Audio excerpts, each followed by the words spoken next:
Hello and welcome to Fire in the Belly. Today we have myself, Mighty Pete, and we're joined by Heather Lundy. Good afternoon. Good morning, Heather. Good morning, Pete. How are you doing? Doing mighty well, thank you. Today we're getting the tables turned on me slightly, and Heather is here to quiz me on the power of being listened to, amongst other things. So Heather has the joyful position of sitting in the hot seat and making me squirm where necessary. So thank you for that. I'm looking forward to it. Looking forward to the conversation and getting to ask you some interesting questions, hopefully, Pete, Perfect. and just see how the conversation goes. Absolutely. So do you want to crack on whenever you're ready? Yep. So, Pete, the power of being listened to. One of the things that I really love listening to your podcast is just the depth, I suppose, and the breadth of the conversations that you have. And we talked about previously about the power of being listened to. What does that mean to you? I think it's on so many levels. I mean, even the very wording of it's, the power of being listened to, people can take that as the power of listening, which is a skill in itself. I think you have, when you listen to the voice, as in somebody else's voice, but also then I think on the flip side, when you listen to yourself, and I think you can listen to yourself both consciously. So that's in terms of your previous experiences, but then also subconsciously as well. So listening in itself might necessarily always be auditory, as in through your ears. Listening can be, it's a feedback. So it could be, especially with the likes of Fire in the Belly, which is very closely linked to gut instinct, gut feeling, had an intuition, psyche, whatever way you choose to look at it. And the power of being listened to specifically is framed as in, if I was to listen to yourself, say, or somebody else, and listening sometimes is about the words, but quite often and more often it's actually, it's not necessarily the way we frame the words. It's the word we use, the tone, the context, the reflection, the attitude behind it. So for me, my sort of telltale, and again, this is leaning into NLP and neuro-linguistic programming for anyone that's not sure, but so when someone says to me in an interview, God, yeah, I have to go to work. Okay, so straight away, have is a very labored word, and it's an order. So I want to go to work, then is slightly different, as in there's a choice and you're choosing to do it and you're stepping ahead of it. So it's not necessarily about the necessity. It's more than that. Mm-hmm. If you then take the same thing and you change it to, I love to go to work. Okay. Well, love is an extremely passionate word. It's very straight to your heart, your core. And also that it's very, it's a very positive thing to say. So it could be the same statement, but with three different words thrown in there. Yeah. And when someone's listening, you kind of go, I've heard that person really loves to do this, or, that they're labored. So it's told me so much about what's going on. Already. The outcome's the same in all three situations. You're going to work. Yeah. But even for the person, for the person listening, they're going to have a different experience. But even for the person talking, I mean, if I'm saying to myself, I have to go, or I love to go, I feel very different inside. Absolutely. So it's the language we tell ourselves. But also I think we don't always know ourselves, because social media in general is presented at us. It's not asking necessarily for our opinion. We can hit the like button, we can hit the heart button or whatever, or we can just cruise on by, and that's the thing is we have never been in such a noisy environment with so much going on. As in, social media is there, marketing people are learning how to get in front of us. You go to a supermarket and how to tease us, how to, the smells, the senses, the sights, the feels, everything else, that they're literally trying to find every possible way to get in and get to your subconscious and make, appeal you to this. Social media is no different either, as in they're trying to find all your senses. So that they're trying to, find a way of, for you to listen to their product, to listen to the journey they want to take you on with it. If you buy this product, you'll be sexier, smarter, healthier, better, whatever. Yeah. But the problem then is, like anything, it's like trying to have a conversation in a loud disco. You're just sitting there going, it's just nigh on impossible, because all the noise is there. Whereas, funnily enough, when you go to meditate or have a quiet and deep conversation, it's like, let's go and find a quiet place, and let's go and, somewhere to sit down and, talk quietly, and it's even in the language we use, and you kind of go, that means you have to get rid of all the external noise. And that can be a conversation, the power of being listened to, as in, Mm-hmm. letting someone talk, and that's talking without judgment, without sort of, God, I can't wait till he stops talking so I can tell my point then, so you subconsciously, you're not listening, you're sort of preforming it in your own mind. Yeah. And going through all that, and that's, to me, is, the power of listening is it just teases all these things and saying, when's the last time you actively listened? When's the last time someone actually listened to you? And can you explain a wee bit about that, but maybe just for the listeners, like actively listen, what does that mean for you, Pete? So a Not couple, everyone might understand or have heard that before. sure. So a number of things, and I suppose for me, I've seen it with, with sort of recording and interviewing with Fire in the Belly. Active listening is knowing that they have a story inside them, and it's my job to help tease it out. But also, it's my job to try and, so I'm not being interviewed. I'm there simply as a facilitator or a promoter or an agent, whatever way you want to choose. So it's like, my job is to get it out of them. Okay. Yeah. And it's not for me to put my reflection or spin on it. It's actually more important that I understand it. So every question is quizzed and saying, have I understood this correctly? So someone may say, I love to drive my car. Okay.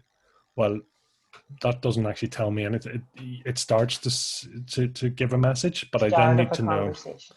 Yeah, so they might be thinking, I love those wee Henry cars. That's what they love to drive, or they may be thinking, I don't know, a monster truck or whatever. So listening on the top level, rather than me comparing, going, God, I love to drive too. I'd drive a ABC car. Whereas actively listening and saying, okay, can you tell me about that? So saying, well, actually, I would love to drive a red Porsche. Okay, so I'm now getting there, and now what size, what shape? And when you say drive, are you talking high speed? Are you talking cruising? Are you talking top down, all the rest? And by the time you drill down and drill down and drill down, I mean, they're literally, they're picturing this, and Yeah. You you've can see they're there. They're in it. they're there, yeah, and Yeah. you've gone into their mind more or less, so you're understanding their picture now, so you can understand their reflection of the world, as opposed to trying to put it on. So, the job is actually to make sure you have the most detailed picture, almost taken from their mind through their description, and then you've painted that in your own world. So now you can understand, what is their thing, and they say, God, I love to go fast. Okay, why do you love to go fast? It's just the freedom, the thrill, the excitement, the energy. Okay, so you're starting to get all the core words. What are their key things? And you can see that their smile is ear to ear, and they're really buzzing, that high energy, and they're very, very animated, very vocal. Yeah. And, when you go through that, well, then you suddenly also have learned, then, are they auditory? So I love to hear the sound of the engine, and, and all the noises and the wind whooshing past me and all. So straight away we know their auditory bias. Or love, they might say, oh, God, I love looking at the car and it's all red, and seeing all the things go past me, and seeing the roads and all. So straight away we know their visual bias.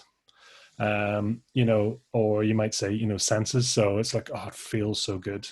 I love to Yeah. Feel touch the it, wind. and the sort of the feeling of the wind in my hair and whatever else. So right, they're now kinesthetic. So it can be a mixture of all these, but generally we're all biased in some shape or form. Well, that also then allows me to communicate with them on that lower level, as in, someone says, got it, it feels so great, saying, okay, so, well, how would it feel then to do that? Or how does that sound to you? Or how does that look to you? So again, you're sort of using their language, and we're actually attracted to people that think like us as well.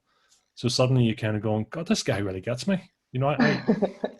It's bizarre, and sort of as a lot of people know, my interviews generally aren't short, and that's for a couple of reasons. But people come away and going, that was an amazing conversation. Yeah. And I don't mean to be rude or saying, but it wasn't a conversation, it was an interview, which is different, as in I was there to sort of draw the information out of you. Yeah. And quite often people come away and going, you've not told me anything about you, or what are you doing, what's your plan?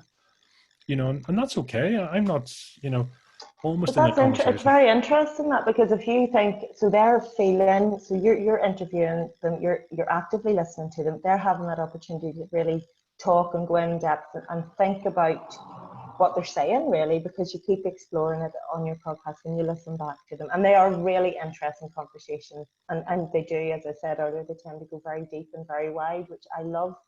But it's interesting that you're saying that quite often people come away saying that was a great conversation. So they're getting so much out of that. They have felt it's been a conversation. Absolutely. And it's amazing, you know, and I say to people there is, when is the last time you got an opportunity to speak, not judged? You know, it's the best one in the world. Family, friends do judge us, and it can be positive judgment, negative judgment. It's just judgment. And because we have history as well. So if you can be listened to unjudged, you know, in a non-critical way, so it's very much ideally either positive or neutral, or, you know, and just in a, you know, it's not sort of going, right, the clock's ticking. You know, I say to people, it's like, listen, this could take 60 minutes, it could take 3 hours. I think the record's 3.5 hours.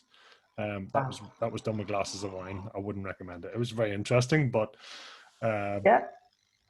but yeah, so I think by sort of taking away and going, it's a form of therapy, but it's different, as in it's being recorded, so people are slightly on guard and going, listen, I need to be cautious of the message that goes out here, but it kind of keeps them on their best behavior too. So it means it's done positively.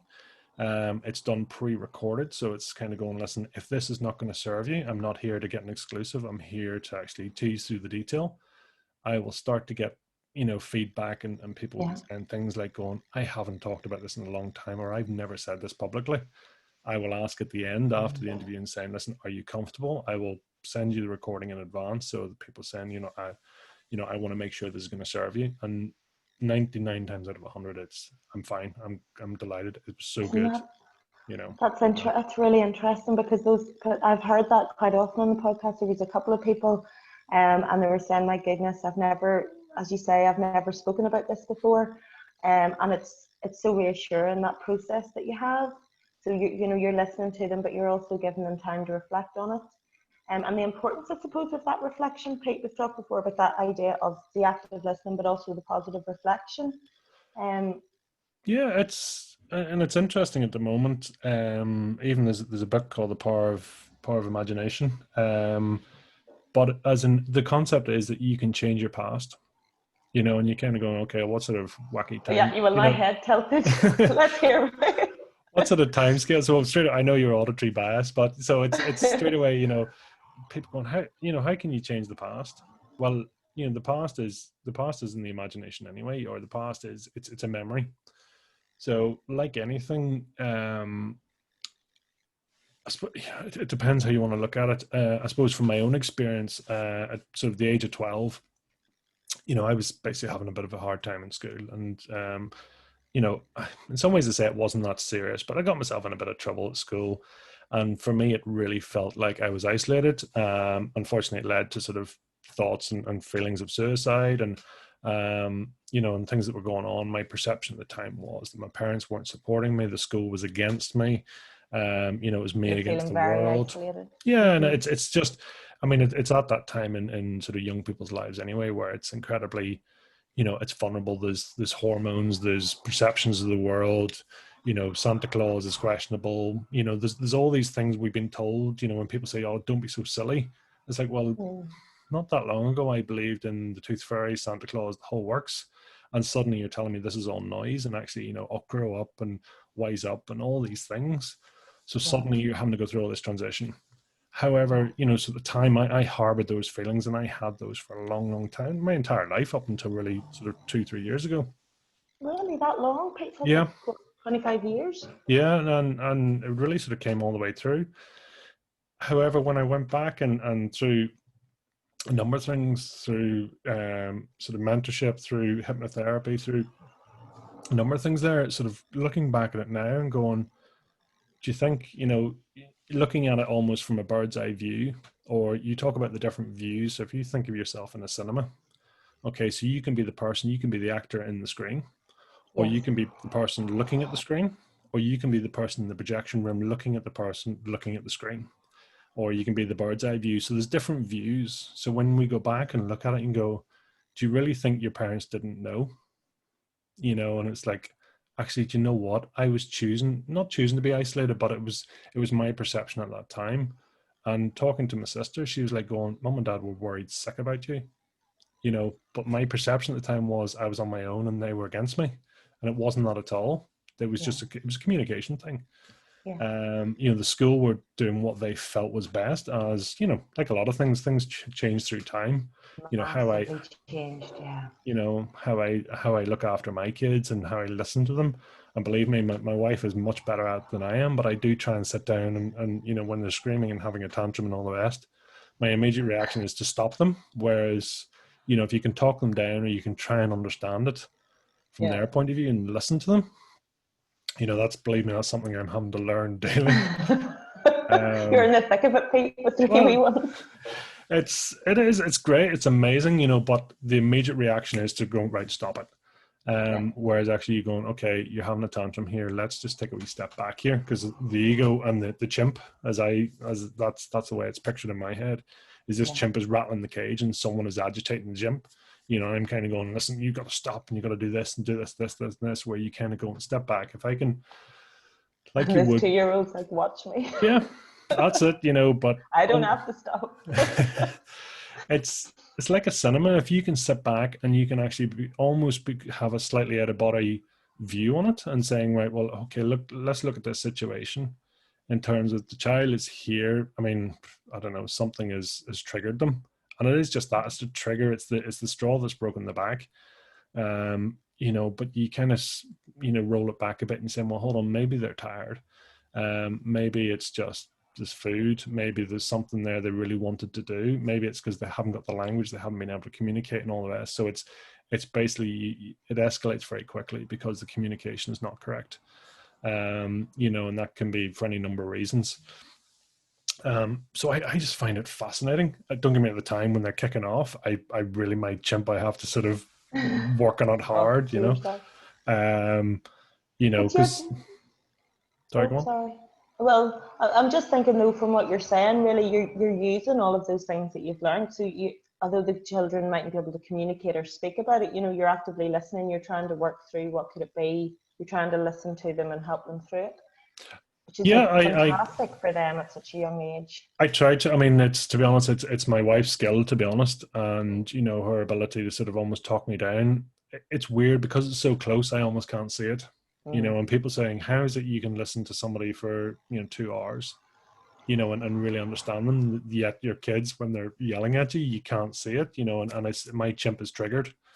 So it actually takes a mediator, and that's the power of having a mediator in between you and the problem, whether that's your own virtual space or an actual person or a facility or whatever, and it's not uncommon that people say, the best place to have a sort of an in-depth conversation is in a car on a journey, because you actually have the structure of facing forward, you've got the space of the car, so you've got an enclosure, but yet you've also got a boundary line, as in the driver has to look forward. So there is almost a mediator in the space. You're normally side by side as well. Yeah, looking in the same direction.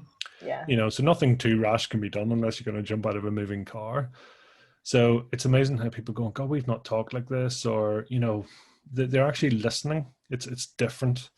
And I think there's going right back, if you can understand, I've sort of 1.5-year-old twins. And even there, I've just started realizing they actually know perfectly what's going on. They know exactly, as opposed before they're just having a tantrum. Now it's like they're pointing, and now I'll sort of lift them up and they'll point me in the right direction, and they'll point at that, and they'll generate sweets or something else. But so you have to try and, mediate and negotiate, but as opposed to just going, I don't know, I'll just keep throwing stuff at them till they go quiet, So it's understanding at that level. And it's a bit like the guy, Dr. Gabor Mate, he talks about it and saying, actually, by the age of, I can't remember, it's 3 or 5, it used to, in NLP, they talk about all your base languages and your base patterns are all formed by 7. Well, he's saying it's actually even younger. It could be by the age of 3, Yeah. Which I can understand, and everything thereafter is layered on top. So, truth, principles, hard work, all the rest, you can see where it all comes from. So, if you can listen, you can do that, then there's so much more It comes from it. Whenever you're talking to people, quite often, one of the things that you were talking about with quite a lot of people is just how much they love to have that time to talk, and how that's the time whenever they'll kind of formalize their own thoughts on things. So that actually, and that really resonates with me. So sometimes it's in that conversation that we actually understand what we ourselves really think. And that's kind of opportunity to express yourself. Could you talk to me a little bit about how you kind of support people in that space? Because you kind of lead with the questions, although you're giving them time and you're listening to them. How do you help them kind of get to that comfortable state and that safe place where they can explore their own thoughts? I think a number of things. I mean, the interview structure, and I've only really started. I mean, this whole process has been falling backwards into it. I'm sure there is somewhere you can go to interview school, and there's all sorts. For me, it's just being intuitive. Now that's experience and intuition through counseling, mentorship, years in the sort of the business world, coaching, things like that. So there's loads of both first-hand and second-hand experiences, etc.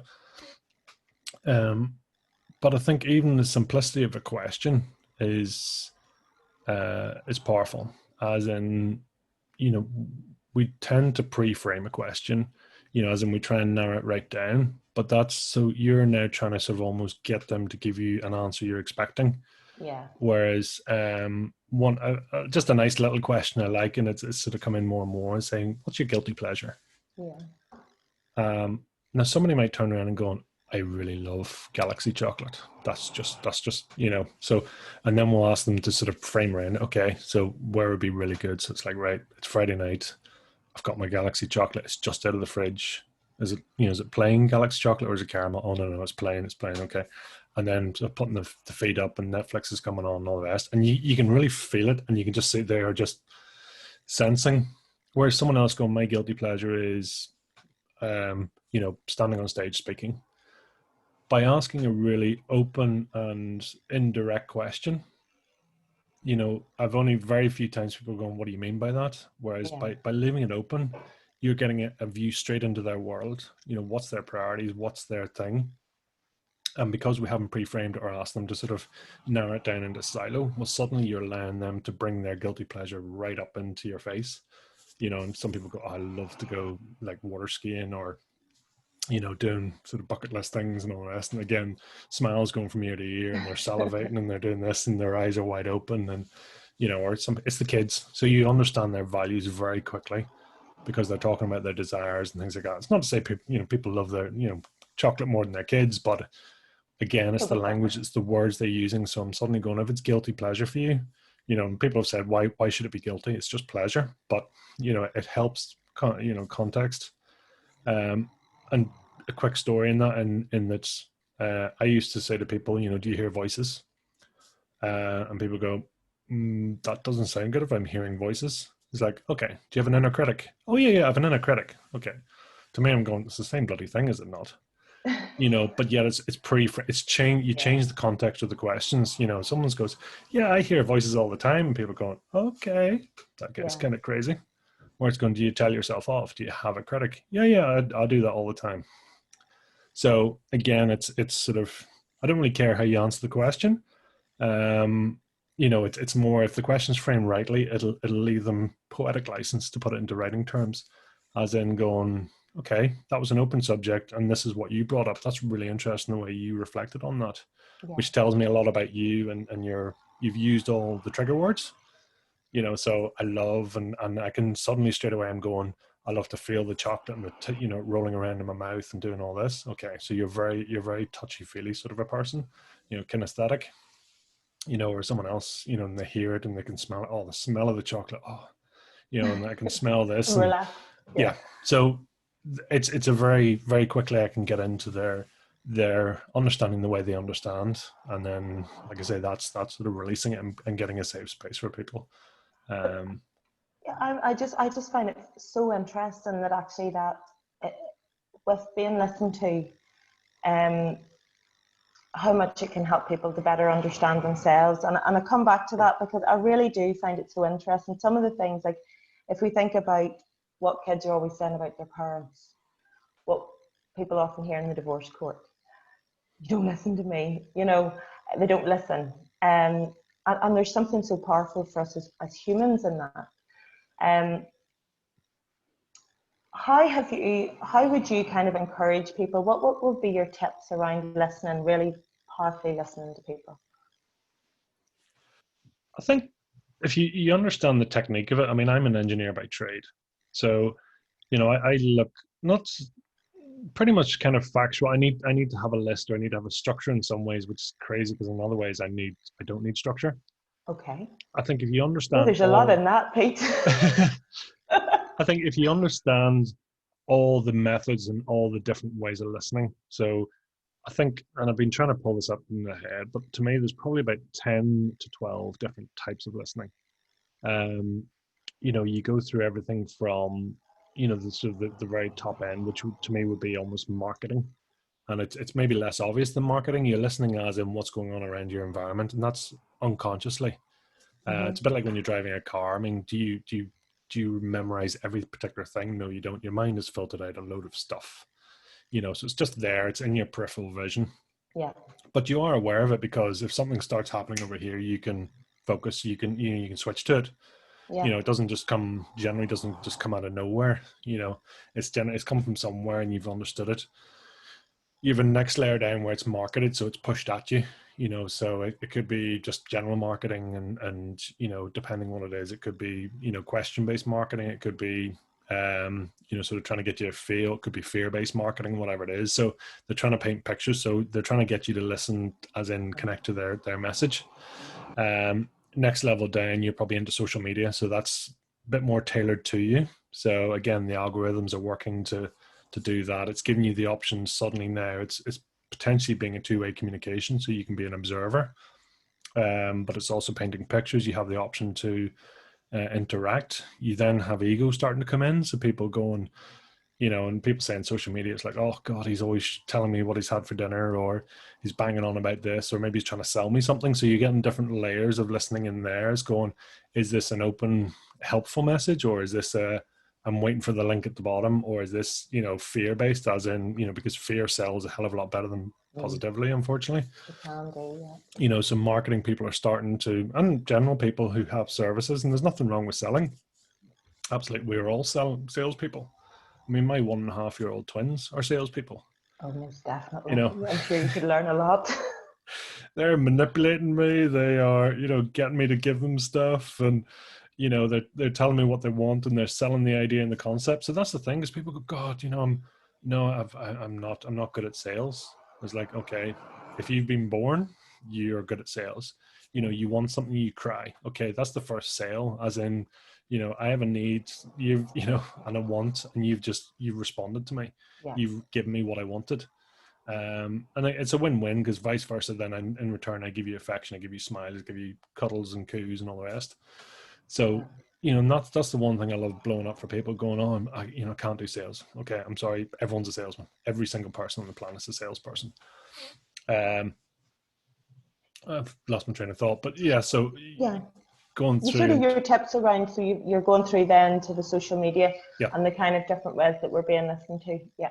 so then there's the next thing, is it's there's sort of the interview style. And again, interview style in itself, so again, if you're going for a job interview or whatever, there's different types of interviews. So if I'm interviewing openly, or I'm interviewing as in to find out more detail, or Yeah. I'm interviewing to catch you out, so it's in Northern Ireland, we have the Stephen Nolan, and straight away he's going for an exclusive, he's going for something, he's going to trigger, so it's a premeditated interview set. Whereas if you go for an open interview, as in, listen, and that's what I personally prefer as a style, as in, I'm going for comfort here. It's not necessarily going to get the exclusive, but I'm going to get people going, God, I've not talked about this. Because frankly, if you want the exclusive or you want something else, that's not really going to be rapport building or trust building. That is just really I'm trying to trigger you. I'm trying to get you to say something. And interestingly, I mean, it's going back probably 20 years ago. I remember there was just a neighbour was being interviewed for BBC News, and you know, and it could have been any news channel, but they were interviewing on and off for about an hour. And then eventually, because it was all a big thing locally in the local area, and so the segment came up on the news, and it literally was about 45 seconds. But they had somehow mashed it up, and he came away going, "That's kind of not really what I said," you know. And it's been edited in such a way, and it's not to say it was done intentionally or anything like that, but it was slightly taken out of context, which can be a problem. Is, you know, what he thought he was saying and what he intended to say and what he was getting across, it And the mightn't message. necessarily have met the news story. It mightn't necessarily have met the title or what they were trying to do, or, you know, which side of the line he was trying to put him on. So I've always been, you know, that's the other thing, the reason our interviews are so long. They are unedited. Apart, they're edited for gaps or noise or whatever, but they're not shortened or bits taken out or cut down, because my fear is that we change the context and actually someone goes, I don't recognize my own story. Yeah. You know, and that is a bit of a thing with me, is kind of going, integrity wise, I'm kind of going, that's really not where I want to be. You know, I want people to go away and go, this is me, that's my story, and you know, I laid my heart in the line, and that's okay. Yeah. So That they're those, comfortable with that. yeah. So you get Yeah. interview style, you then get the conversation. So that's chat back and forwards and all the rest. Again, depending on the person. So some people you come away and go, I love talking to them. You get other people going, I've just been talked at. You know, so the Or being conversation, grilled. yeah, Yeah. I've been grilled, and it's kind of going, yeah, that didn't, you know, there's a number of things, and then not only that, you're sort of going, I can't really say that to him because of her, and you know, she thinks that, or if I say that out loud, then they're going to judge me. So straight away now You're we're you know, checking the yourself. layers are back in, and then probably the next layer down, we're talking about our conversations with ourselves. I used to have what I would, you know, I love the film Me, Myself, and I, and I sort of unintentionally brought in, so me was the person that would be here chatting to you. Yeah. Myself was my rock thrower, my critic. You know, that was the one that had the bad language, and it is very bad language because it's in your head. You know the language and you know the tone and context. So I'm listening, as in I'm having this chat, but myself here is sitting there going, God, your nose looks funny in your head, and look at the sound of you, and God, Yeah. you promised yourself this, and this was all going to go, and you were going to do this, and you know, that's my rock thrower constantly. That was the noise, Wow. Wow. Wow. Wow. you know. That's a And lot. then on my other shoulder was I, and I sort of, it's like the devil and the angel. You know, I was the angel and sitting there going, listen, it's okay, calm down, listen, it'll work out, don't worry. And me's trying to have a straight conversation, and it's a three-way thing between my rock thrower and my sort of my angel sitting there just trying to, you know, have a conversation. I'm kind of going, I'm trying to listen here, guys, and you you three are having a chat. You know, what do you actually want me to say? Yeah. And the Just rock be thrower quiet. says, you know. So that was on, that's quite conscious language, I would call it. You know, as in inner critic. You know, when I say people, do you hear voices, or I change the context of the question, saying, do you have an inner critic? And it's interesting, some people have one voice, some people will use other person's voice. So it could be a parent, it could be a teacher, it could be something else. So if they're scolding themselves, they might be saying, oh, that's Mr. Such and Such, my teacher from P whatever. Uh, excuse me That's what right they there. hear. Yeah, so And I it think can be. it's fantastic that you can talk about that. I think it's just so common when you're talking to people, and that they do have, and as you say, use such different terms for it, whatever they need to make it acceptable. So whether it's an external voice or it's their internal critic, but how rarely it's that, you know, nice voice, it's that encourager or that soother. Yeah. Yeah, it always takes me back to that, you know, that scene in As Good as It Gets, you know, where he's saying about everyone had, you know, some people had picnics and nice memories and they have nice voices, but just not anyone in this car. And it's just so common, and I love whenever people can talk about it, because there are ways that people can manage that, or but just to talk about it, because so often people will say to me, oh, you know, it's strange, there's something wrong with me, you know. It's a very, very common thing. Absolutely. And I think if you ask an open question, you're getting a chance for them to say what they think. And you know, if you pre-frame it as, so how are these voices you hear, the two of them, do they keep having a conversation with each other? You've totally led them. Yeah. Totally led them. Whereas you kind of go and talk to me about, you know, talk to me about your inner language. You know, do you chat to yourself, or do you have an inner voice or critic? And you can leave it open like that. You know, an inner voice means you give them the option then to say, well, actually, I hear multiple voices, and then you can trigger it and say, well, actually, is it your voice or someone else's, or are the multiple voices talk to me? And is there times it's louder or softer, whatever? So you've now given them the option or the opportunity to sort of paint a canvas right in front of you. And, you know, if I was trying to replicate a picture, and they do these in sort of some party games and saying, right, you know, it's Chinese whispers.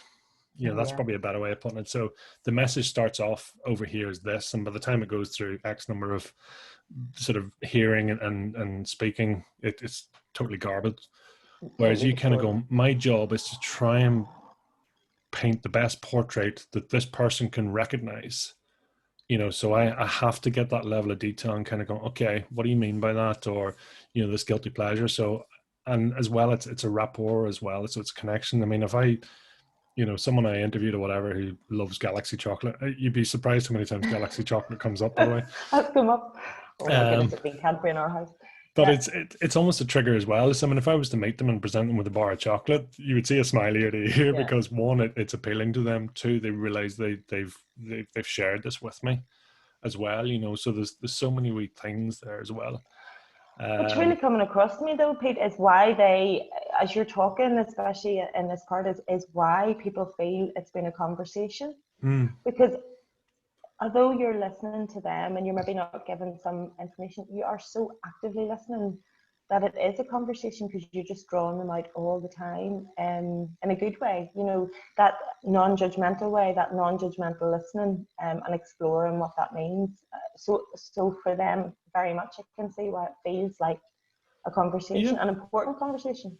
I mean, the question I would sort of say to anyone is saying, when's the last time you had a conversation without judgment, without bias, untimed, you know, and most people are sitting there scratching their head going, I don't know that I've ever had that, which is kind of sad in some ways. It's really sad because it means that their entire life they've never been able to sort of, you know, sort of just free form, just flow with whatever.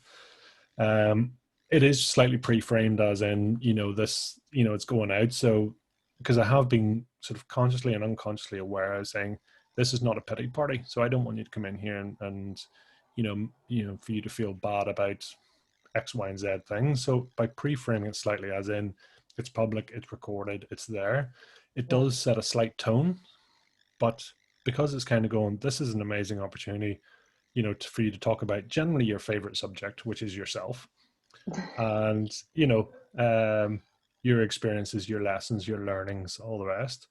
And that's another reason why it just becomes so good. Yeah. You know, so it is having that opportunity. And I genuinely believe in 90 minutes to 120 minutes, you can really, really change someone's life. And that's just Oh, talk by, to me a bit about that.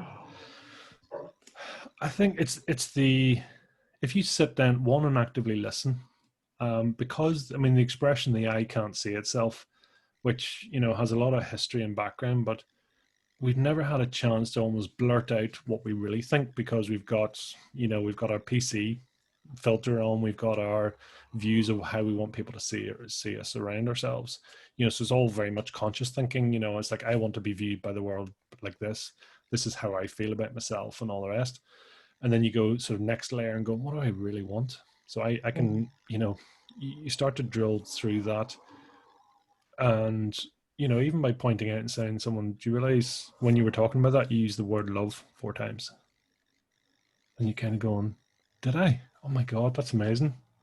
You know, I'm just an observer. I'm saying, I'm not saying, right, you should do this because you've used the words. I'm saying, do you realize how passionate you got and the smile and what was going on when you talked about certain things? Or when you were talking about another part of your life, you know, it was down and, you know, physically they're down here and they're sounding really Yeah. sad and, you know, and I Yeah. have to go to school. And you're sitting there and, you know, as an observer, I'm going, you can't say this. And generally people can't. It's amazing. People can't sort of going, no, there's nothing wrong with me. You know, I love to go to work and, oh God, yeah, yeah, yeah. It's totally out of their awareness. You know, and I had an amazing, a weird but amazing experience when I was working in a corporate building in London in Canary Wharf, and there was an engineer who was, to say "dour," which is a Scottish expression, but he was, Well, Northern Ireland, that will come across. Yeah, yeah. I can So just it's picture it. you're kind of going, you in the nicest way, you sort of almost would go in opposite direction, only because you kind of go, oh God, here we go. He's like dripping with negativity or dripping with just, oh God, this is going to be hard work. And anyway, it was a particularly long day, and I was late going home as usual. And anyway, I happened to be in the lift, getting the lift, and I can't remember the story, but it was a tall building anyway, and got on the lift, and my immediate reaction was like, oh God, here we go, right, okay. And I think it was a Thursday or Friday, and anyway, as you do, and if you're from Northern Ireland, you sort of chat to the wall. So I was like, yeah, sort of changed subject completely. I was like, well, anything planned for the weekend? I was like, oh, I'll do a bit of shooting. Okay, shooting, right, okay. It's like, turns out he was a fan of duck hunting, but it was clay pigeon shooting, basically. The animation, this man who was hard to listen to and all the rest, suddenly by the time that the lift hit the ground and we were standing in the foyer, we had a further 15-minute conversation. The man was dripping with enthusiasm, positivity, and he was doing this.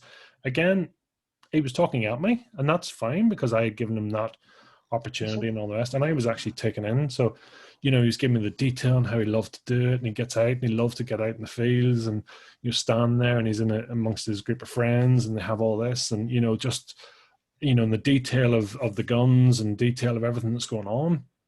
And you're kind of going, shame on me, because I had actually taken his character and plastered it with, you're just not someone I necessarily want to talk to. But yet if you hit their passion project, and I believe everyone has one, it can be painting a wall, it can be writing a book, it can be looking after kids, it can be crochet. It really doesn't matter, but something inside of us, and it could be memories or whatever, which memories you need to be a little bit careful of. But when you hit that, suddenly their persona changes. It's like anything's possible. This guy would have traveled the length of Ireland or Scotland or England or Wales just to go and do his experience and come back. Yeah. Yet if you asked him to do the same thing for a work environment, which is something he had to do, you'd never hear the end of it.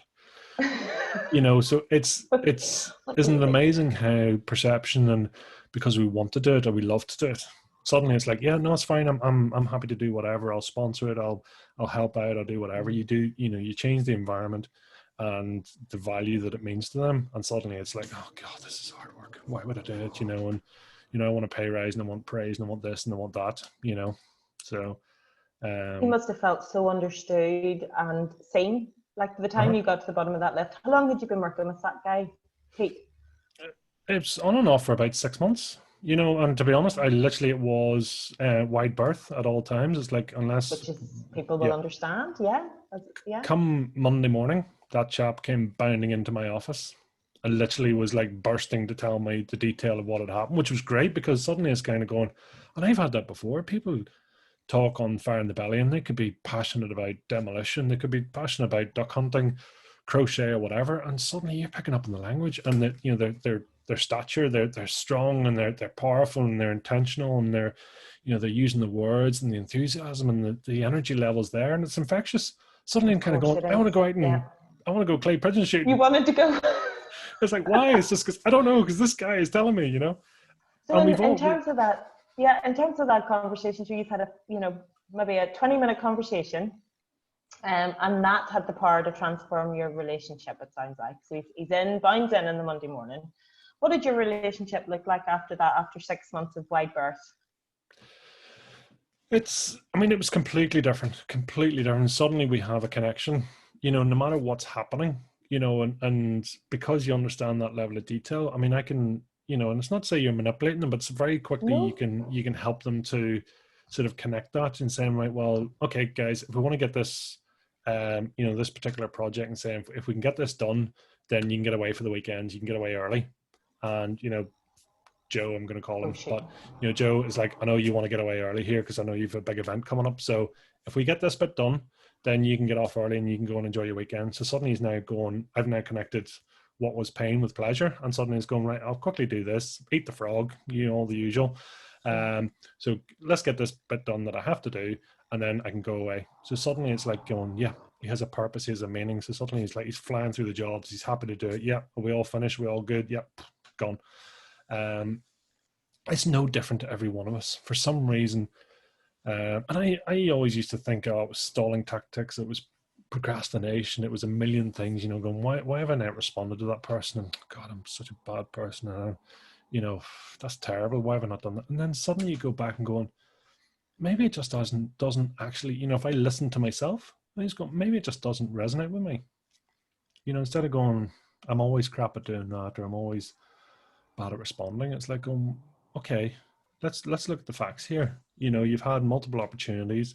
It's not lack of time because you could have done it 50 times or whatever. Something has stopped you, What is that? and people sort of disguise it as laziness, they disguise it as all sorts, which may be the case, but generally 9 times out of 10, or it's fear, or they don't know. um so they're actually going through and they're saying, right, well, that's okay. Fear and not knowing are one thing. It's, the intention is there, but they just don't know how. Or vice versa, it might be going, it's just not in their values, and they're kind of going, right, okay, this is something I have to do. And it's actually how I came about understanding that, I was dyslexic, in that, reading and writing for me are something I have to do. I'll never do it for leisure or pleasure. Right. So it's understanding that side, and so taking that through. So listening to how you learn, listening to what you've done. So looking at your past history and your records, and the same way as if you can attach someone's goals. And a lot of people talks about a lot of things and say, they're saying the how is almost none of your business. It's if you find a goal and what you want to do, then everything else, the universe will almost bend to make it happen for you. So if I was so passionate about, I don't know, let's call it, clay pigeon shooting, and that was my thing, and I just believed in my core, I just know, people are more psychic than they actually give themselves permission, and they're going, yeah, I know, or God, I had a funny feeling that was going to happen, or, call it whatever you want. It's, people talk about intuition or gut feeling or whatever. Some people would call it psychic. I don't really care what way you term it. Again, and like a question, it's just a different way of phrasing the same thing, in my opinion. Yeah. But if you find something that you will move heaven and earth with, well, suddenly you'll get somebody who didn't like to get up early or couldn't be bothered or whatever. You find their thing, and suddenly they're getting up early because they want to, and they're dying to. They love to get up early because it gives them a chance to get more of their task done. All the things that have stopped them before, suddenly going, I know I've not got any money, but actually I could speak to such and such, and then maybe I could do this. And if I speak to them, that'll help me get closer. Suddenly you've gone, someone that's got no money, anxious, no goals, no drive. Suddenly they're basically kicking everyone's door down, going, I really believe in this. I want this. I know you're going to help me. And I think you're connected to such and such. And, and people pick up on the passion, the energy. So a sort of a positive forward driven goal, as in something you want to go toward, is for me is so powerful. And it's a natural thing because it's not like something that wears off, as in I can get anyone hyped up and really passionate about something. And then after sort of a while, and this is some of the feedback you get from the likes of some of the Tony Robbins events, which I love, by the way. But the thing is, if it's not genuine and deep down into your core, in terms of your natural fire in the belly, the thing is, after a while, it kind of wears off, which is not a bad thing because it also tells you that it might necessarily be your core passion, your core burning desire. It might be close, but it may be not just the thing. Yeah. Whereas if once the spark is lit, then suddenly it just sets off a chain of events. In the same way, some people can sometimes lose their track, and that's quite often because they've just drifted off path a wee bit. But anyone, once you find their passion, their burning desire, their fire in the belly, I mean, it's a chain of events, and it's just going, bloody hell, they've gone off and they've taken off. They've just taken over the world, and it's gone crazy, and you're going, wow, how did that happen? But you've found their natural frequency, you've found their natural passion, their desire, their values have suddenly come to the surface, everything else, and people going, I've never felt so energetic, I've never felt so alive, and that's kind of why, again, listening, unfortunately we all spend our lifetimes, our childhoods, and it's all too common. People say I was a pleaser, so looking at how you are as a person. So I was pleasing. I didn't want to say that out loud because, my dad or my mom might have reacted this way or something else, or an external circumstance, or I was trying to, get the right grades or, make them proud of me or whatever. And it can be some horrible stories. It can be something very innocent and almost forgettable, and going, why did I pin so much to that? You know, it's like, my story's not that bad. You know, we all love to compare and then also talk it down and saying the experience is okay.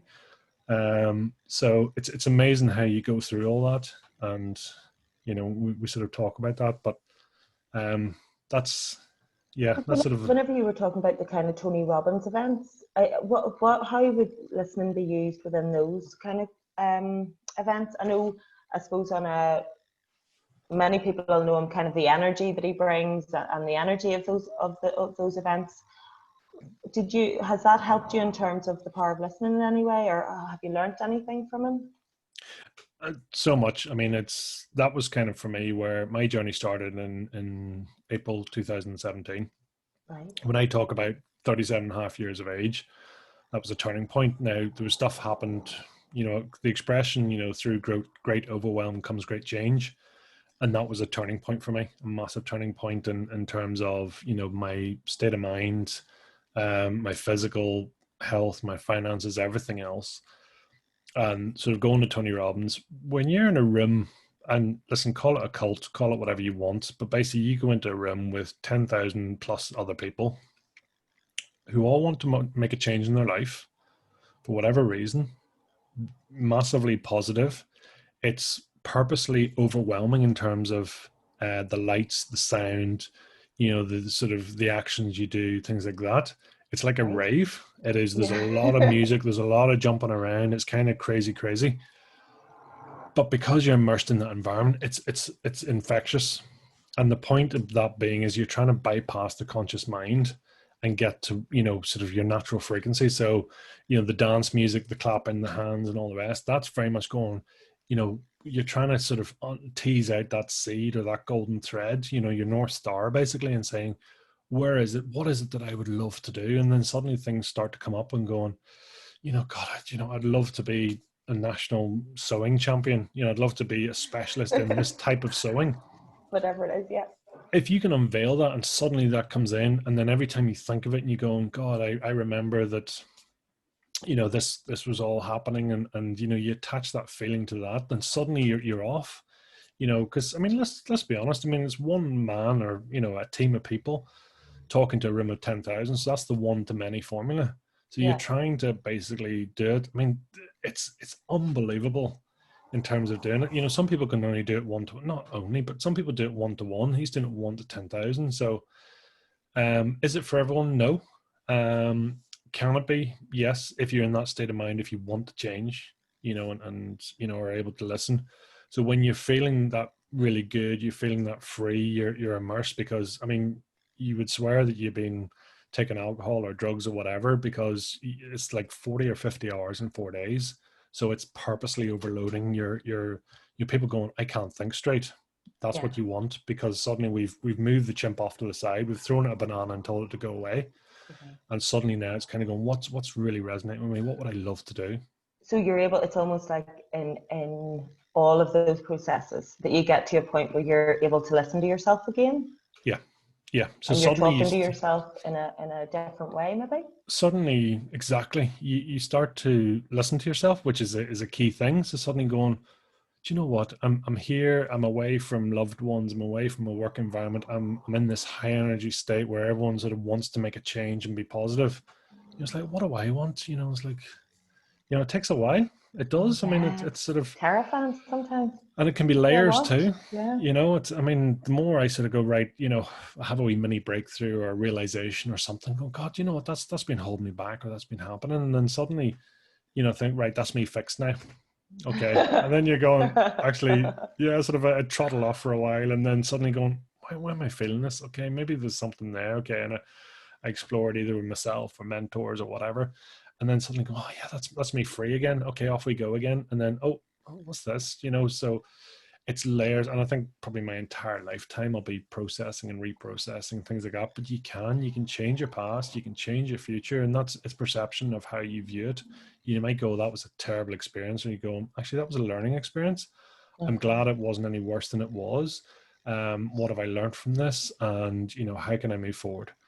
You know, so for me, like I say, my integrity gene is incredibly strong, and it's taken me a long time to realize that. So you all think of going, what do you do when no one's looking? And it's like, for me now, it's going, I have to do what's right for me. Um, and sometimes people can misinterpret that and they go, oh, God, he's very blunt, or he's, that was a bit rude or whatever. Um, and sometimes, you don't even know your own power in an interview. And that's why some of my interviews are so long, is you're building up a lot of rapport, a lot of trust. So the first 20 minutes, half hour is conscious. Second 20 minutes, half hour, typically it's you're getting, you're drifting into sort of unconscious land. It's not that you don't know what you're saying, it's just it's unfiltered, as in it's But unchecked. you're engaged in the conversation. Yeah. Yeah. And then literally after that, you can ask some questions that people go, I can't believe you just asked that. Because it's so personal, it's so direct or whatever. But because you've built up a rapport and respect for each other, and knowing that it's pre-recorded in a safe environment, people are going, yeah, I'm okay with that. And I don't think I've ever had a question not answered, or their view or perception, Wow. I would and imagine that's very rare. yeah, Yeah. it is, and but I'm respectful too, and that's the thing. I mean, I'm not going to say something there, because again, I'm not out for the exclusive, and people know that. If I was, I'd be doing it live, and I'd ask them something that would catch them on the hoof or whatever, and I'd try and change their words or magnify it in a certain way. Well, that's rightly or wrongly my view and my take and my integrity and how I feel about it at the moment is that I very much want to I want people to feel as going, that's something I'm actually proud of. That's my somewhere between a desert island disc interview, where it's very calm and relaxed on a Sunday morning, and it's intimate, so you're hearing what their music choices are, and like somewhere between This Is Your Life and Michael Parkinson, so it's very much a let's just grab a comfy chair here and have a chat. And Yeah. that's the style I like to get across, which I think helps the chimp to go away, which gets people relaxed, gets people thinking about what they are, gets people quiet because they're listening. It's a quiet environment and it's closed and an intimate environment. Again, that's listening on, for me, on so many levels, and you can actually hear the whisper. And you've really learned that again. So, you've learned to listen to yourself in all of the work that you're doing with the podcast. You're listening, you have the power of listening to other people. And I think it's really interesting because I think it is almost you were talking about the social media and all the different market and the different things that are coming at us, and how often people say, goodness, I haven't talked like that, I haven't taken the time, I haven't been listened to in such a long time. How much has it changed your life, learning the power of being listened to? Who listens to you, Pete? Different people. My most important thing for me is to be listening to myself, um, and that's because that's the most part. I mean, we are the one thing we're going to come into this world with and go without. There's an expression someone used on an interview about 2 weeks ago, which I loved, saying we're basically all souls in a meat suit, which yeah, which is kind of going, and again, it depends how spiritual you want to get and things like that. And I must say, I've probably drifted more into this world, but you kind of go, I am, you get into the whole question of who are you, and the highest form of that, basically is I am. That's it. Because if you say I am, Pete, well, that's a label. The label is Pete. So when you distill all that down, you say I'm a father, I'm this, I'm an entrepreneur, blah blah blah blah. There's all these things, but actually you kind of go, again, these are all labels. These are all things that you attach yourself to, but they're not necessarily who you are. So, and you can go into a seriously deep conversation. In some of the interviews I do get to do that, but I listen to it because whilst I'm trying to paint understand and paint their picture in my head, at the same time, you can't help, but your ego can't help but sort of look over your shoulder and going, oh, that's different. I wouldn't have painted it like that, but that's their view. Okay. You can't help but run the script in your own head. It's just human nature, that we keep going through and we want to see that view. And, again, my father, God rest him, he used to sort of say, it's like no one has the right to an opinion unless they've tried it themselves. And, it's like all these opinions saying, you walk a mile in another man's shoes, and it's whether the experience is different. We're all very quick to judge, and social media needs to do that because that's where things are sold. That's where the headline is made. Whereas if you go, right, okay, that's a really unusual thing to do, and then you kind of Yeah. go, why might somebody have done that? What might their perception of the world be? Um, it might be that that's the way they communicated. So as a person, I'm quite quiet, and arguments in our house are a standout thing. It's not regular. Some people, that's their method of communication, is to shout at each other. And I'm not saying that's right or wrong. That's just their method. Whereas in our house, if someone's raised a voice, that's it's an exceptional event, and then we sort of look at it. But that's kind of what I grew up with as well. So it's all our methods of communicating and saying, well, that's it. So when you're not being listened to, someone says, you're not listening to me, or I'm not hearing you. Yeah. It's people then change the method of communication to try and get heard. So it could be that shouting, or banging a door, or walking off, or doing something that's outside of the norm. And that in some ways is just trying to go, you're not hearing me, or I'm not, my values are not being met or being heard, and therefore that's actually giving me discomfort or dis-ease, as in what you're saying doesn't actually appeal to me, and I'm not happy with that and my values and where I'm going and my ambitions, etc. So that generally flares up, and either you go your separate ways or you do whatever you do, um, as opposed to sort of taking a step back like a cinema and watching it like a film and going, how could that be viewed? What might they be saying? And 9 times out of 10, people think that everyone cares what they're doing. They generally don't. They care about themselves. And, there's nothing wrong with that. No. We all have our views and our own things of what we're doing. What we sort of want to see is we want to be heard, we want to be felt, and sort of looked after. So when that comes into, into question, then that generally sort of flares up.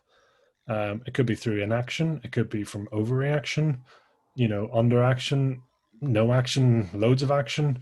There's so many different ways it can happen.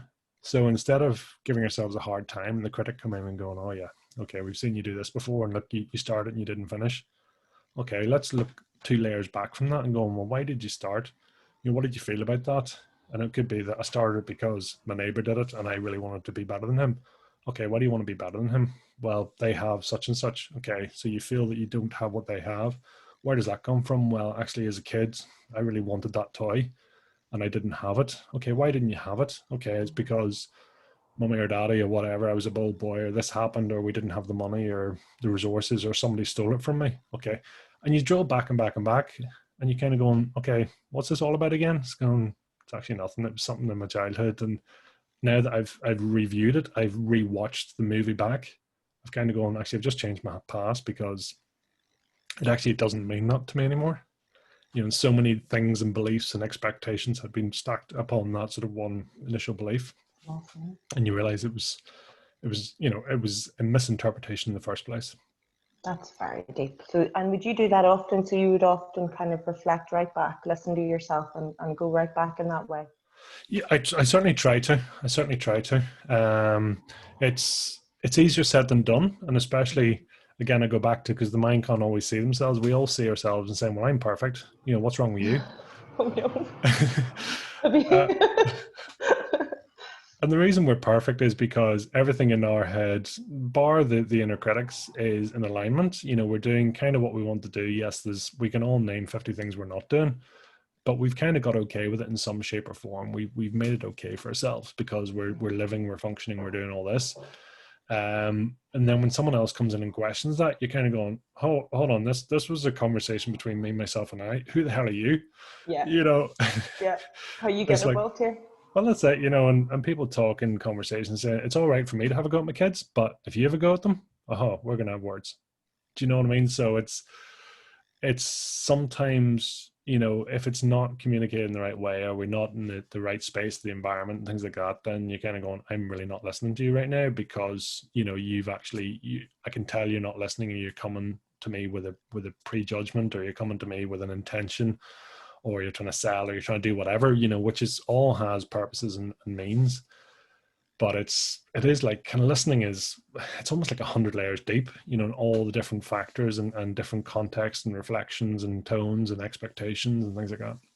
And I'm really interested to know, what is the impact been on you? Like really learning that skill or those skills, both to have the power to listen to others, but also to listen to yourself. What's been the impact of that on you as a person?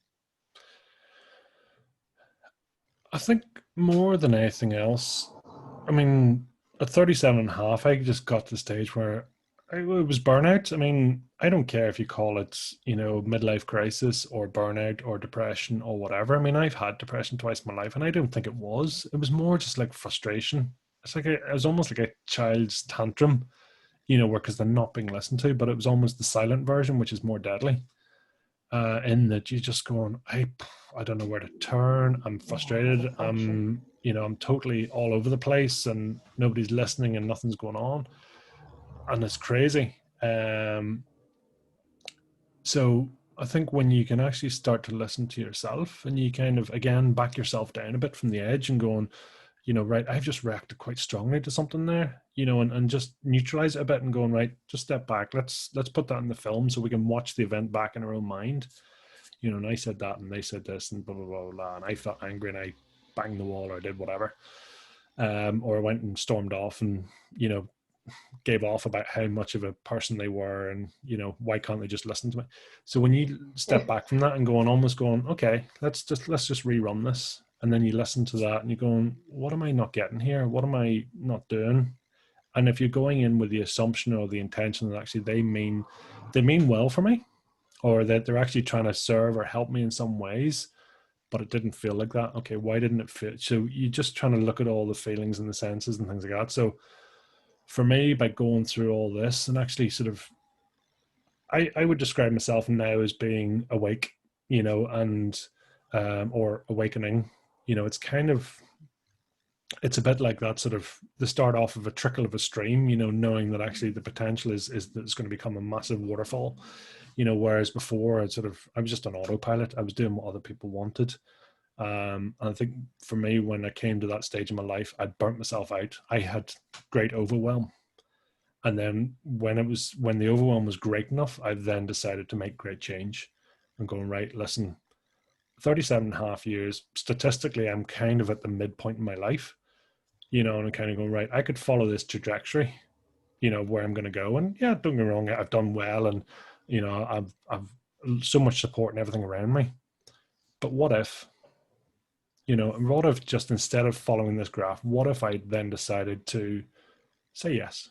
What if I decided to sort of, take a bit of time out and find my passion? What if I decided to actually go, do you know what, that doesn't actually appeal to me, or that's not my thing, thank you.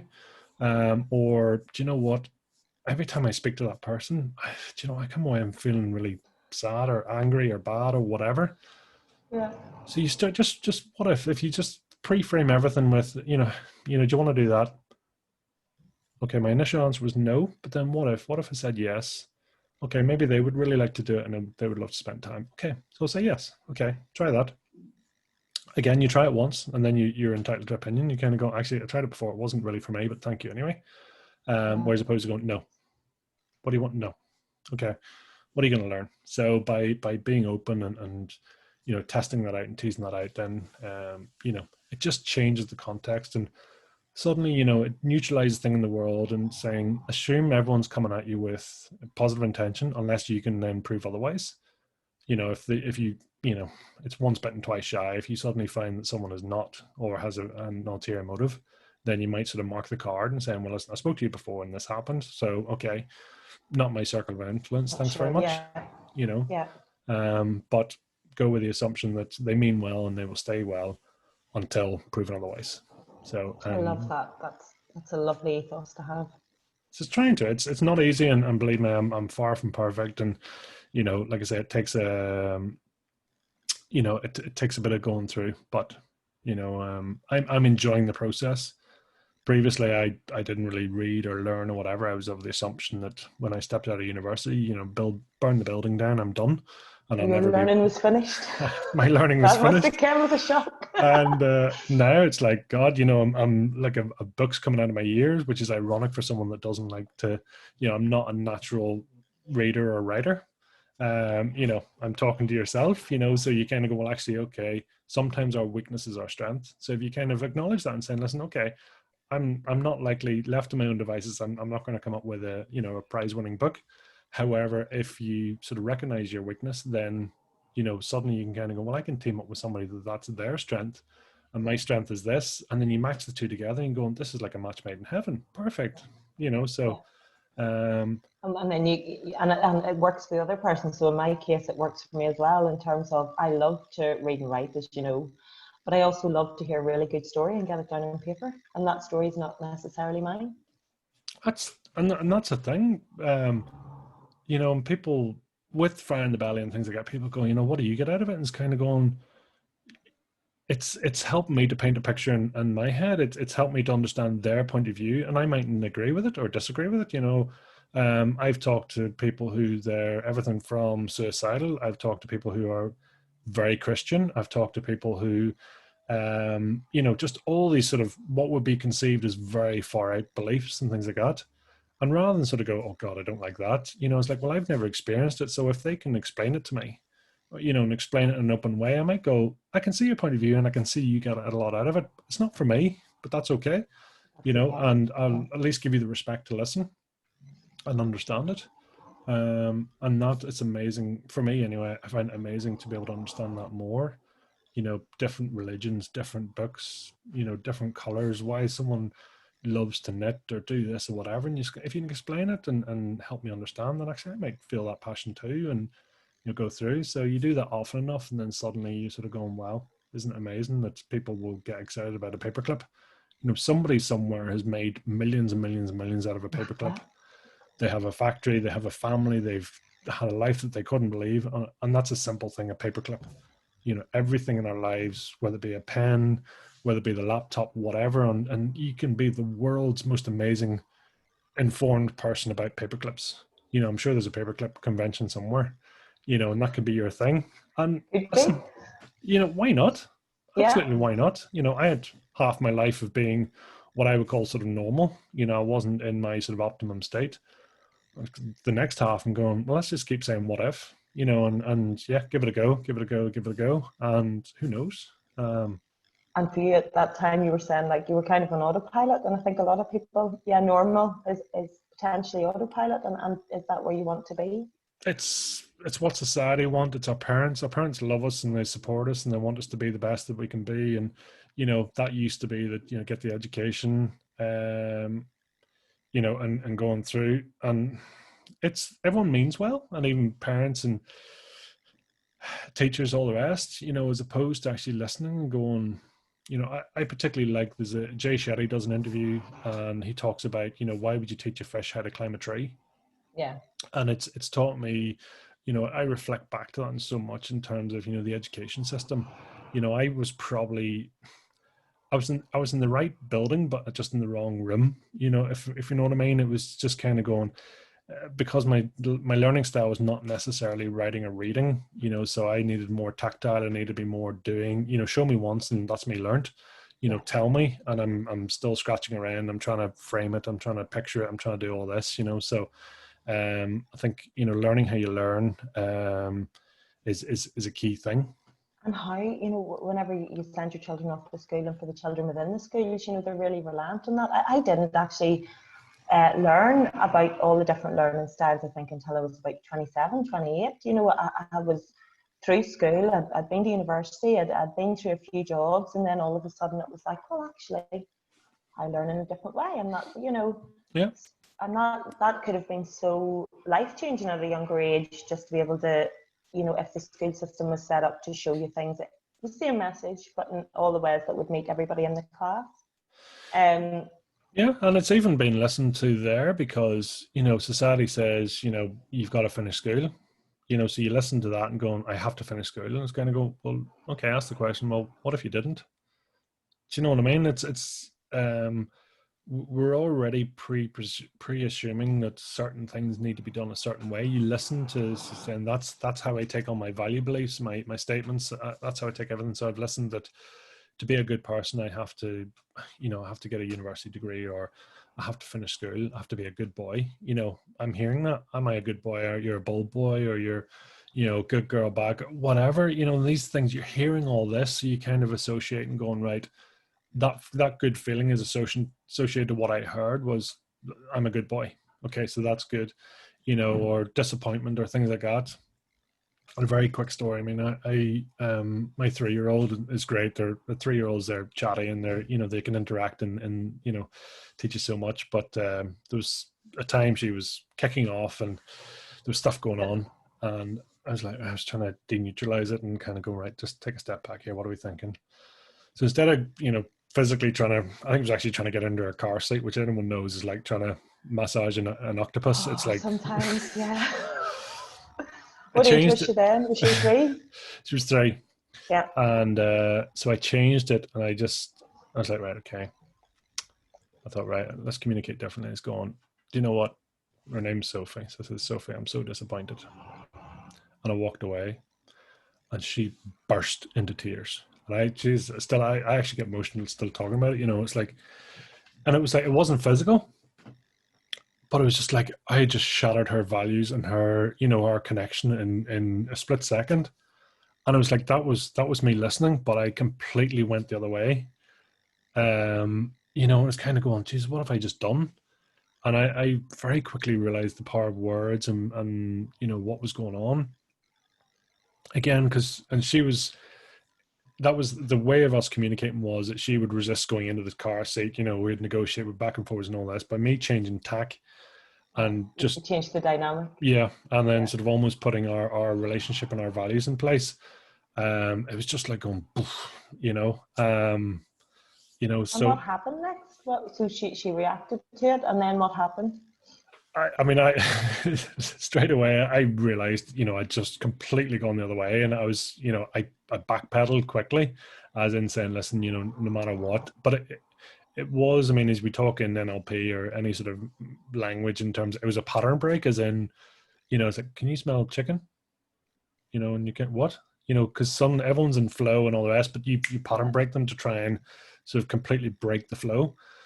Well, that almost was like a pattern break, as in, but then suddenly, like with any discussion or argument, when you change the sort of the rules of the game, well, suddenly people are going, well, I understand that if I shout at you, you shout at me, we back and forwards subconsciously and all the rest, and then someone will kind of win, and I need this to feel. Well, if suddenly someone says, well, actually, do you know what? It's okay, whatever. Or, no, I don't really want to play your game anymore. And you kind of go, what, you don't want to fight with me anymore? And it's like, hold on, I was expecting this, this, and this, and suddenly you've completely changed it, and deflated, disappointed, all the rest.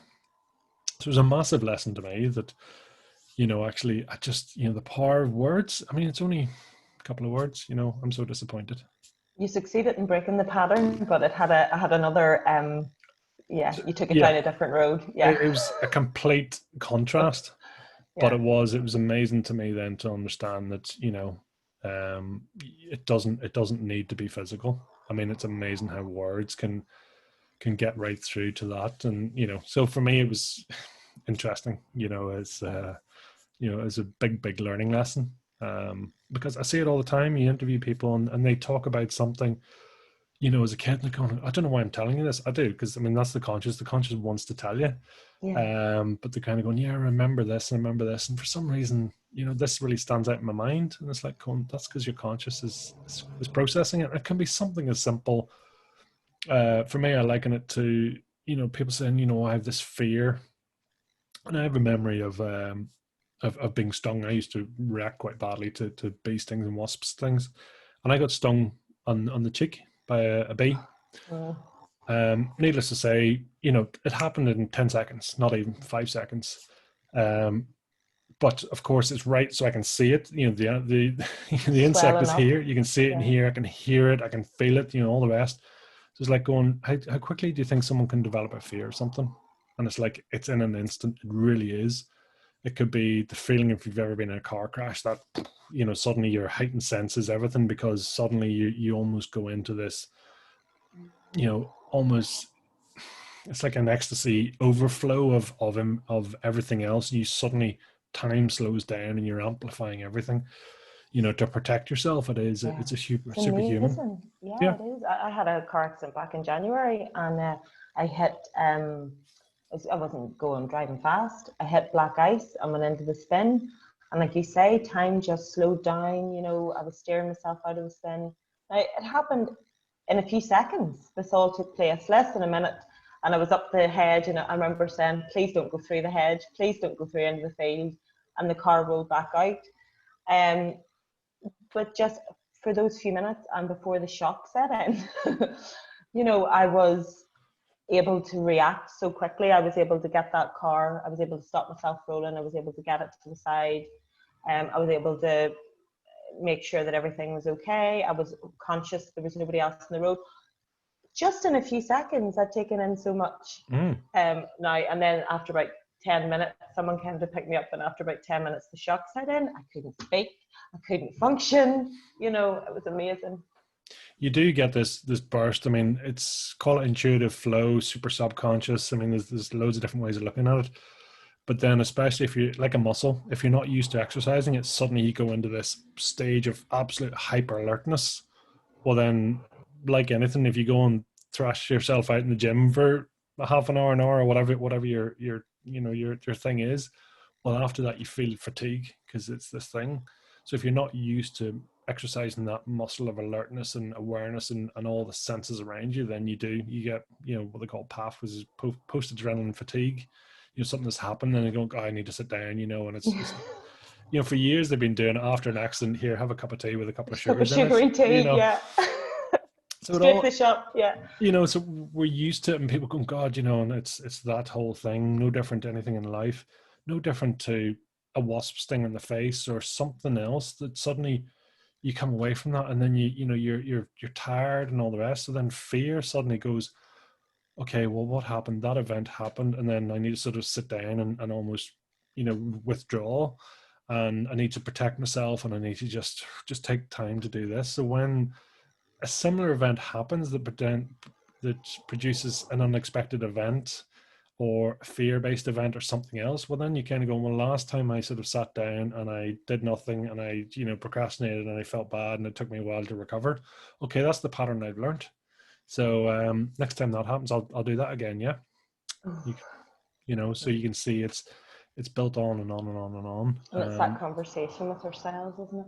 It is, and what we've told ourselves, that means pain and things like that. So now I'm a fortune teller because I know, right, every time I see a wasp and going, and mentally I'm running the image of going through, doing everything else. And that's what we learn to do. I'm telling the future and going, well, if that wasp was to come over here and sting me in the face, then this is what would happen. And I'm sort of going, well, why am I worrying? And your mind is doing this in 100 different ways simultaneously. If that car slipped on black ice, if I lost control, if I did this, if, yeah. And you're kind of going, Jesus, I've actually driven 3 miles up the road, being unconscious of doing it. You are conscious, but you're unconscious, and you've run 50 patterns of what could happen, and yet none of them have, and you are fatigued because you're rerunning all these possibilities, because in your mind they have happened. Yeah, that's reality for us. We're running them through, and in our mind they have happened. Absolutely. It's and that's listening. You've listened to your own past experiences, your own conscious. You're listening to your subconscious. You're listening to rerunning the play of what the police said at your last accident, or you're rerunning it what someone told you that someone said on the news that if when you hit black ice this happens, you do this, and you tickle your nose, or you do you know what I mean? And suddenly you're getting all these listenings and all these things are coming in. So if you go with the concept that you always have your own little inner committee, and it's just there, everything's decided, but then they're almost taking in all these facts of going, right, well, I was told this and you thought that, and this is what I'm told that it's going to feel like this, and do you know what I mean? So they're trying to process all this information. You kind of go, what are you trying to do? Strip away all that stuff. What is happening now? What do you actually want to do? Listen to your core feeling of how you feel about that.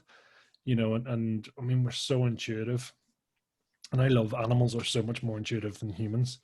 I mean, dogs and things like that. I mean, dogs don't tend to get depressed, and there's so much, so much more, and it's so different in so many ways. And, when you can think that way, it's like someone said the other day, it's like, do you think a dinosaur was sort of felt bad for eating a cow, or, you know, it's just a bit bizarre. It's kind of going, well, no, because it needed to eat, and it's like, Yeah. and that's just what it does. It's like, well, okay, well, you know, we, It's us as humans, yeah. We're the people who reflect. We're the people who, you know, take in all those other things, the body language, the tone. We're the ones who are reading into so many other things. absolutely, Um, one thing I'd like, I know we're probably coming towards the end, but one thing I really would be interested to get your take on would be in the power of listening. Would be, I was talking to someone yesterday, and we were talking about we'd both recently had conversations with people who I suppose maybe love to talk about themselves in a very amplified way. hmm And even when they're asking about you, they're really maybe wanting to know how brilliant you think they are. Does that make sense? Does that resonate? yeah, And it's those people also have a desire, obviously, to be listened to. mhm. They certainly have a desire to talk and talk about themselves. What's your take on that? I think it all depends on what's your normal. Um, so again, it's down to listening as a communication. So for some people, their normal way of talking is shouting. So that's normal for them, or that was, you know, when things have escalated, that's how they got their communication, their point across. Um, People who sort of like to talk about themselves quite often, and listen, it can be good and can be bad. I mean, ego Yes, exists in it's all of not us, a yeah. and the right amount of ego is necessary to live. You know, because otherwise you would be subservient and you know you wouldn't do anything. So there is an element of, you know, wanting to proceed and go forward. But that's, you know, sort of almost by talking, it's again, it's kind of a method for me anyway. It's like the eye doesn't see itself, so it's them trying to almost put out and going, I'm going to come across really confident here, and then they check themselves and then they're looking for feedback and going, are you seeing me as confident? Okay, right, that's seen as confident. So it's a learning pattern. So if you were to again to disassociate yourself with that and just watch the conversation, and again, okay, what are they trying to get across here? So it might be that, you know, if they're very strong in their language, or they're you know, because generally people can tell somebody, you know, people sort of say, oh, there's an air of desperation about them, or there's an air of, you know, something. Yes, Well, generally people can be quite judgmental, but I'm wondering what you yeah, but they're not yeah, but they still deserve to be listened to, well, yes, I mean, and that's the or thing. do they?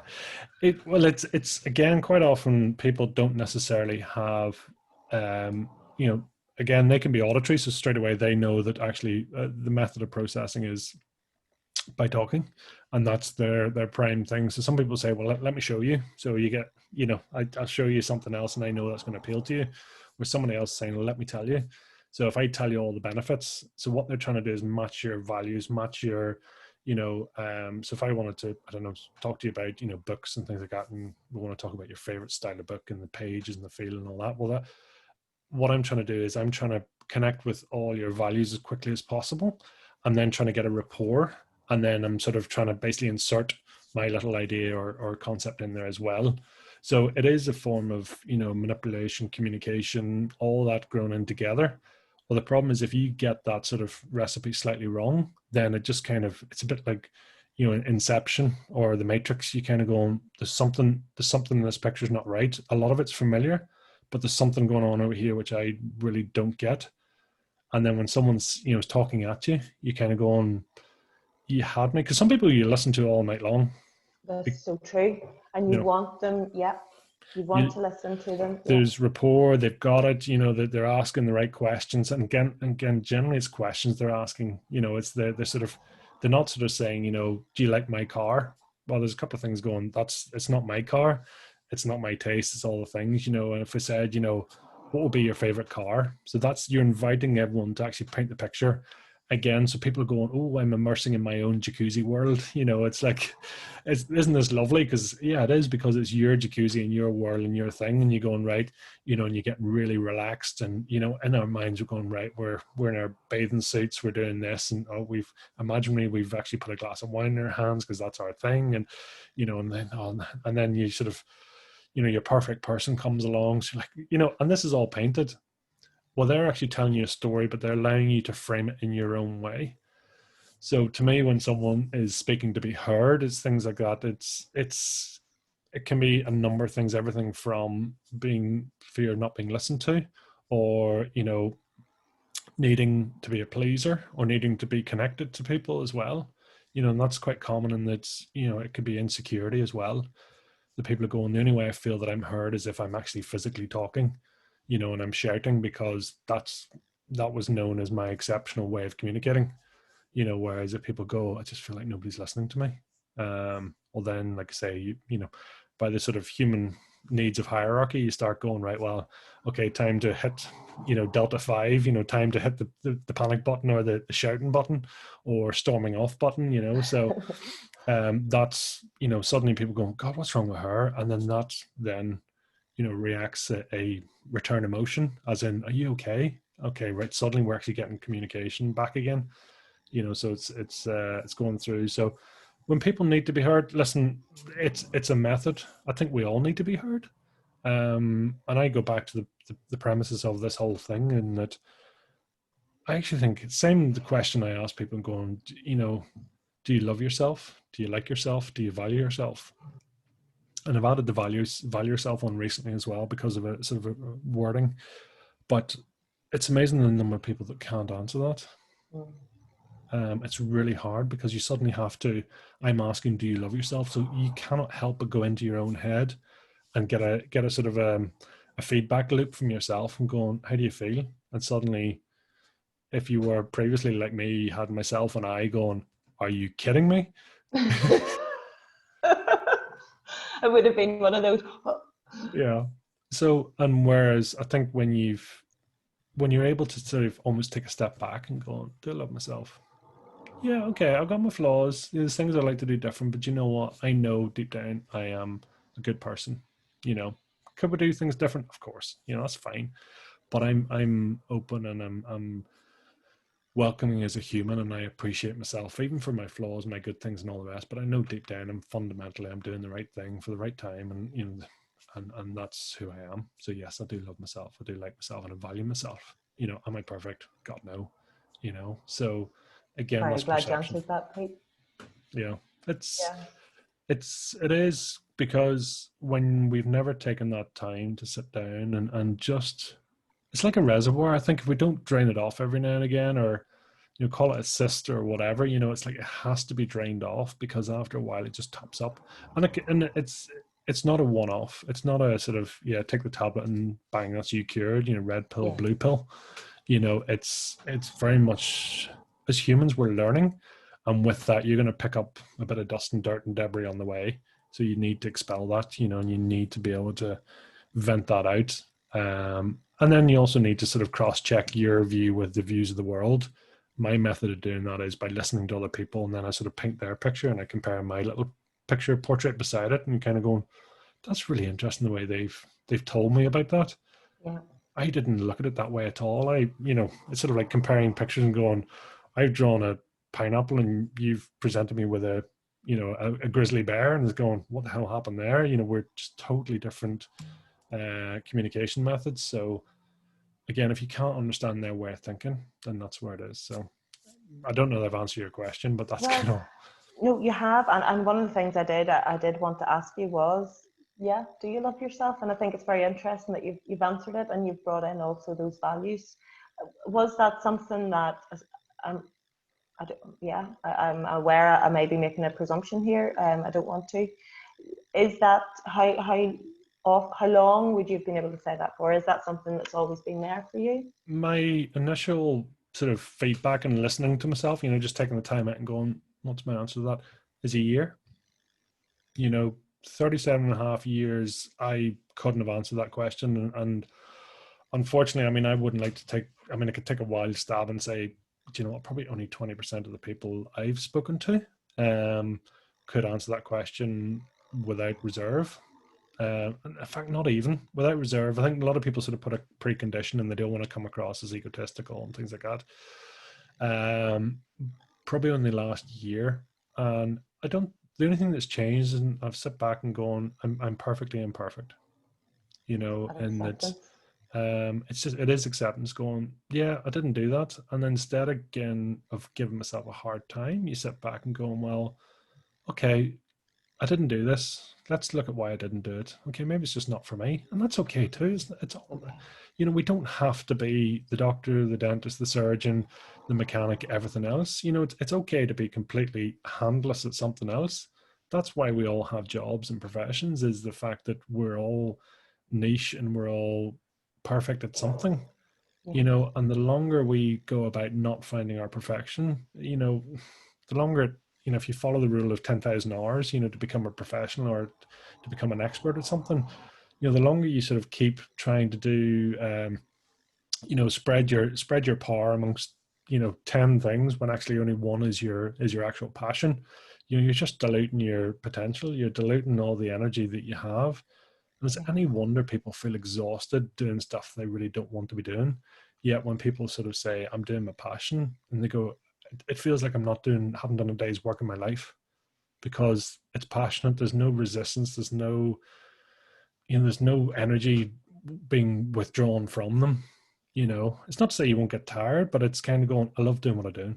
I Yeah. love talking. I love being there. I love just feeling that. And that's okay. Yeah. You know? It's a good thing. Okay. I would really love to finish by asking you, what's your guilty pleasure, Pete? So the problem is that we talked a lot about Galaxy chocolate. It's not Galaxy. Actually, wouldn't be my first choice. At the moment, it is, and I would say for me now, it is the fire in the belly, the process. I love delving down into other people's brains and comparing pictures and doing that, because the amount of energy that's given off when someone finds their passion. I mean, it's a bit like a nuclear bomb, and you kind of go, something this size can cause this much damage, and you're kind of going, wow, how is there so much power? And I mean, you take, I don't know what the proportion is of the damage zone of a nuclear bomb and the size of it. I mean, proportionally, it must be like 0.00001%. So it's same thing of going, if you find your passion project, and any of the mentors and clients I'd be working with, when we drill down and find their passion project and all that, because the amount of energy that suddenly starts being given off, you can't help but be in the blast zone of going, geez, I feel so enthused and energetic about it and all the rest. Now you do Even have for all, them. yeah, absolutely. Yeah. I mean, honestly, you got to watch as well, because all the other sort of conscious modalities come into play as well, in terms of, you get jealousy, you get frustration, you get anxiety, you get all sorts, especially when there's this much energy being given off. You can go, oh, I wish I had that, or, look at what they're doing. But I think if you step back and go, why am I feeling that? And actually it's going, well, I caused that sort of initial trigger. I was the initial match, or the ignition. And I was very fortunate to be involved in that. But then if you take it and say, well, listen, this can be done in an attitude of gratitude and love, and saying, well, listen, that's great, and I'm delighted, and let's do more. Let's see, where we can go with this. So yeah, for me, that is my guilty pleasure, and that and going swimming with the kids. It's chaos, but it's great, and love to see them. So wee Take that things. time. Yeah, Yeah. yeah. Yeah. Well, Pete, thank you so much. It's been really interesting listening to you, and the power of being listened to. It's been a privilege to listen to you, Pete, and thank you. Thank you. Really appreciate it.